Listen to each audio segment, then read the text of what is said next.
All right, guys, moving on to another presentation. Actually, the captain's favorite presentation. I will fish this presentation 80, maybe 85% of my time out on any lake, and that's the Carolina rig. But the way I fish the Carolina rig is different than a lot of people, and I have changed a lot of people's ways that they're fishing the Carolina rig.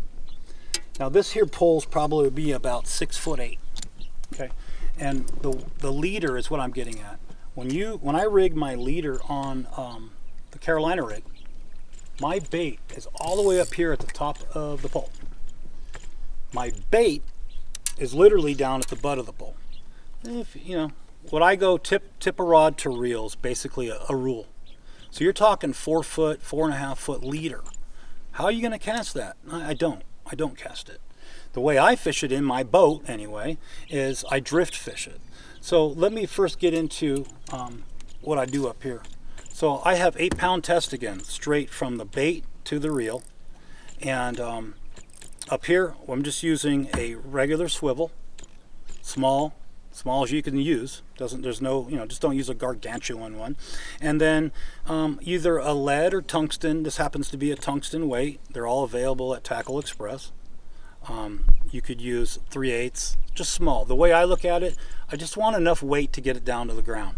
I don't want it being pegged and thrown into the rocks because I'm drifting now, remember that. So my boat's bouncing down the shoreline, the bait is, and I don't want that weight digging too hard. So I try to use the lightest possible weight in a swivel. And then after that swivel, again, like I mentioned, you got the 4-foot leader down to your hook.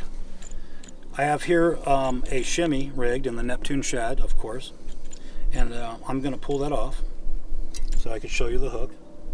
Now the hook is a number 2, and this is what I recommend. The rebarb hook, number 2 light wire. Tackle Express sells them. I think there's like 6 hooks to a pack. This hook, I have not used anything different than this hook in 10 years. I feel that it is a slender and a low profile hook.